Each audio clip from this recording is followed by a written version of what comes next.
Welcome, beautiful souls. Today we're exploring a side of fellowship we rarely discuss, the hidden dangers that can arise even among fellow believers. Fellowship is meant to be a source of strength and joy, but sometimes it can also bring hurt or pressure to conform. My hope is to approach this topic with compassion, so we can build more authentic, inclusive communities. Let's lean in with courage and honesty. The goal isn't to tear down fellowship, but to make it stronger and more life-giving for everyone. Let's begin this important journey together.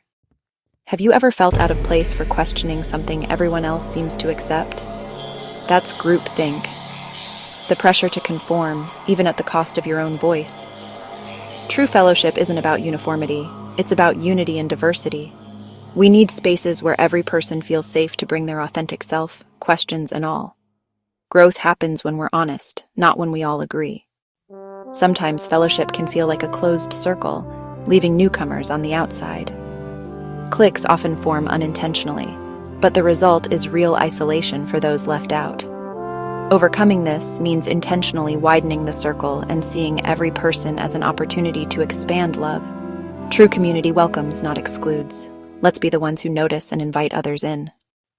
Trust is the foundation of community, but gossip can erode it in an instant. There's a fine line between sharing a concern and spreading rumors. When trust breaks, people become afraid to be vulnerable. Let's protect each other's stories and speak with compassion, not judgment. Our words should lift others up, not tear them down. We seek grace and fellowship, but sometimes encounter judgment instead. Judgment creates shame and forces people to hide their struggles. Authentic community is built on empathy, not criticism. Let's respond to vulnerability with love, not advice or correction. True fellowship says, "You are loved just as you are." The call to serve is constant, but endless yeses can lead to burnout. When service becomes obligation, joy fades and resentment grows. Remember, saying no is sometimes the holiest choice. Healthy boundaries protect your passion and connection with God. Serve from a full cup, not an empty one.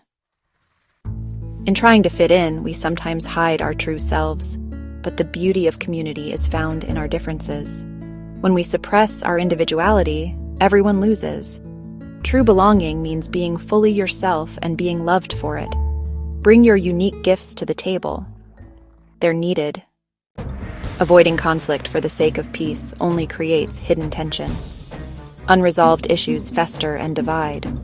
Healthy communities face disagreements with honesty and grace.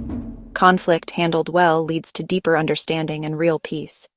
It's hard work, but it's holy work. Feeling in can lead to spiritual pride, a sense of superiority over others. This mindset closes us off from learning and divides the community. Humility is the antidote. We all need grace and have something to learn. True maturity is measured by love, not by being right. Let's stay open-hearted and teachable. Fellowship should support our faith, not replace our personal connection with God. If our spiritual life depends only on the group, our foundation is shaky. Cultivate your own practices. Prayer, study, quiet reflection. Let the group point you to God, not become a substitute. Personal faith is the anchor that holds us steady. Tradition brings comfort, but can also create resistance to new ideas and people. When we cling too tightly to the past, we risk missing what God wants to do now. Hold traditions with an open hand and welcome fresh perspectives. True fellowship is dynamic, not stagnant. Growth requires openness and courage. We've explored the shadows of fellowship, but awareness empowers us to build something better. Let's listen more, judge less, and make room for every voice. Choose curiosity over criticism, vulnerability over perfection. Widen the circle and offer grace freely. This is how we turn good intentions into real love and acceptance. Thank you for joining this conversation. What has been your experience? Share your stories below. Let's keep learning from one another. Until next time, go in peace.